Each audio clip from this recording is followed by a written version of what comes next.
আসসালামু আলাইকুম চাষি বন্ধুরা, আপনারা কেমন আছেন? আশা করি অনেক অনেক ভালো আছেন। তো চলে আসলাম আবার একটি নতুন ভিডিও নিয়ে। তো বন্ধুরা, আজকে আমার এই ছোট্ট ভিডিওতে আলোচনা করব আমরা যে রসুন চাষ করে থাকি সেই রসুনের বীজ রোপণের সময় আমরা কি কি সার দেব সেই বিষয়ে আজ আলোচনা করব। তো বন্ধুরা দেখুন, রসুন চাষ করতে গেলে আমাদেরকে কিছু নিয়ম মেনে চলতে হবে। আমরা যদি এই সকল নিয়মগুলি স্টেপ বাই স্টেপ না মানি তাহলে কিন্তু আমরা রসুনের সঠিক ফলন পাবো না। তাই আপনাদেরকে জানিয়ে দেব যে রসুন চাষ করতে গেলে সর্বপ্রথম রসুনের বীজ রোপণের সময় কি কি সার দেবেন সেটাই আজ এই ছোট্ট ভিডিওর মাধ্যমে আলোচনা করব। তো ভিডিওটা কেউ একটু স্কিপ না করে সম্পূর্ণ দেখুন, তার কারণ আপনি যদি একজন রসুন চাষি হয়ে থাকেন তাহলে এই ভিডিওটি আপনার অনেক উপকারে আসবে। তো চাষি বন্ধুরা, রসুন চাষ করতে গেলে সর্বপ্রথম আমাদেরকে যেটা করতে হবে, জমি মানে যে জমিতে আমরা রসুনের বীজ রোপণ করব সেই জমিটিকে ভালোভাবে ড্রেসিং করতে হবে, যেন সমস্ত জায়গায় জল নিমেষেই পৌঁছে যায়। দেখা যাচ্ছে কোথাও উঁচু, কোথাও ল্যাটা, কোথাও জল জমে যাচ্ছে, কোথাও জল উঠছে না। এরকম হলে কিন্তু রসুন চাষে ব্যাপক সমস্যার সম্মুখীন হবে। দেখা যাবে যেখানে উঁচু সেখানে জল পৌঁছালো না, অথচ যেখানে একটু ল্যাটা রয়েছে সেখানে হতে জল জমে যায়। আমরা যে বীজটা রোপণ করব সেই রসুনের বীজগুলো কিন্তু পচে যাওয়ার সম্ভাবনা রয়েছে। তাই আমরা ভালোভাবে জমিটিকে সর্বপ্রথমে ড্রেসিং করে নেব। আমার পেছনে যে জমিটি আপনারা দেখতে পাচ্ছেন এই জমিটি কিন্তু সুন্দরভাবে ড্রেসিং করে নেওয়া হয়েছে। এবং এর পরে এখন দেখুন সার তো আমরা এখন জমিটা ভালোভাবে ড্রেসিং করে নেব, জমিতে কিছু সার ব্যবহার করব।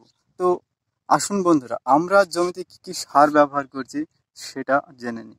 তো বন্ধুরা দেখুন, রসুন চাষ করতে গেলে সর্বপ্রথম যে সারটি প্রয়োজন হলো বন্ধুরা, সেটা হলো জৈব সার বা গোবর সার। এটা কিন্তু রসুন চাষে একটি ব্যাপক উপকারী জিনিস। তাই আপনারা যদি পারেন অন্তত বিঘা প্রতি 2 ট্রাক্টর গোবর সার জমিতে ছড়িয়ে ছিটিয়ে দেওয়ার ব্যবস্থা করুন।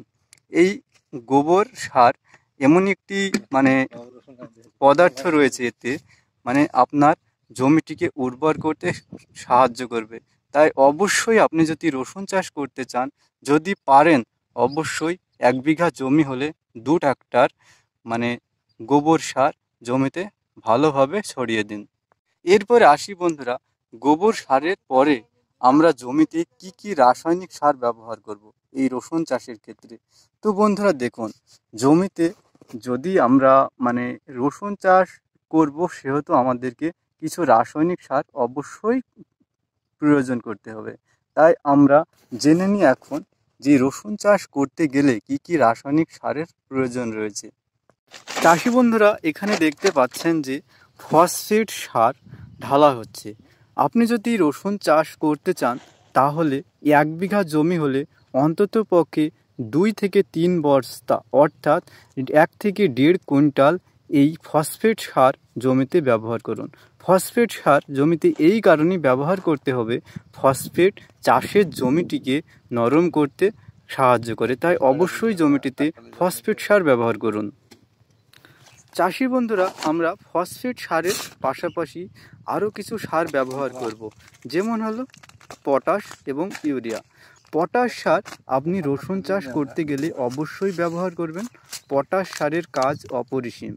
পটাশ আমরা যে রসুনটি রোপণ করছি সেই রসুনের যখন নতুন চারা গজাবে সেই চারাটিকে শক্ত এবং সবল করতে সাহায্য করবে। এর পাশাপাশি চাষি বন্ধুরা আমরা ব্যবহার করছি ইউরিয়া। ইউরিয়া হলো এমন একটি সার যেটা ফসলের গতি বৃদ্ধিতে সাহায্য করে। এক কথায় ইউরিয়া হলো একটা ভাতের সাথে তরকারির মতো। যেমন আমরা ভাত খেতে গেলে তরকারির প্রয়োজন হয়, ঠিক তেমনই আমরা যখন জমিতে কিছু সার ব্যবহার করব তার পাশাপাশি কিন্তু আমাদের সামান্য করে হলেও ইউরিয়া সার ব্যবহার করতে হবে। চাষি বন্ধুরা, আমরা ফসফেট, ইউরিয়া, পটাশ এর পাশাপাশি একটি দানা ইনসেকটিসাইড বা দানা বিষ ব্যবহার করব। এই দানা বিষটি আমরা এই কারণেই জমিতে ব্যবহার করব বন্ধুরা, আমরা যে জমিটিতে রসুনের বীজ রোপণ করব সেই জমিটিতে অনেক রকম কীট পতঙ্গের আক্রমণ হয়ে থাকে। তাই আমরা এই সারের সঙ্গে 1 কেজি দানা বিষ বা দানা ইনসেকটিসাইড ব্যবহার করে দেব, যেন ক্ষতিকারক পোকাগুলো মানে মরে যায় এবং ক্ষতিকারক পোকার আক্রমণ কমে যায়। আর এই দানা বিষ ব্যবহার করার ফলে বন্ধুরা আমাদের যে রসুনের একটি রোগ লেগে থাকে পাতা কোঁকড়া রোগ, এই পাতা কোঁকড়া রোগ প্রতিরোধে কিন্তু অনেক সহায়তা করে এই দানা বিষ। এর পাশাপাশি আমরা আরও ব্যবহার করব সালফার। আমরা রসুনের জমিটিতে সালফার এই কারণেই ব্যবহার করব, সালফার উদ্ভিদের বা ফসলের শিকড় বৃদ্ধিতে সহায়তা করে। তাই আমরা যে রসুন চাষ করব সেই রসুনটি যখন বীজ থেকে নতুন চারা গজাবে সেই চারাটির অনেক শিকড়ের প্রয়োজন হয়। তাই আমরা জমিতে যদি সালফার ব্যবহার করে থাকি তাহলে সেই জমির মানে সেই রসুনগুলো শিকড় বৃদ্ধিতে সহায়তা করবে। যখনই রসুনের শিকড় বৃদ্ধি হয়ে যাবে তখনই কিন্তু আমরা যে রাসায়নিক সারগুলি জমিতে ব্যবহার করছি সেই সারগুলি সেই রসুনটি কিন্তু সঠিকভাবে খেতে পারবে। তাই অবশ্যই আমরা একটি সালফার জমিতে ব্যবহার করব। সালফারের ডোজটা বন্ধুরা আপনারা রাখবেন 1 বিঘা জমি হলে 2 কেজি। এটা মূলত 1 কেজির একটি প্যাকেট।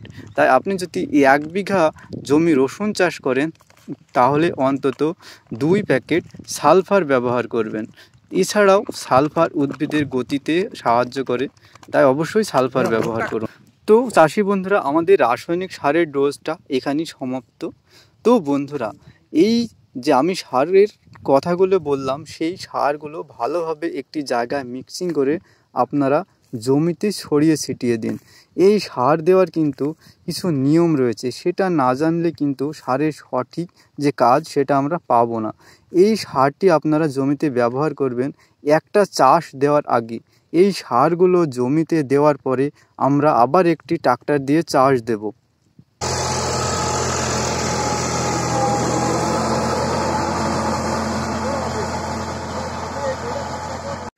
তো চাষি বন্ধুরা, সার জমিতে ছড়িয়ে ছিটিয়ে দেওয়ার পরে একটা জমিতে চাষ দিলাম, এই যে দেখতেই পাচ্ছেন।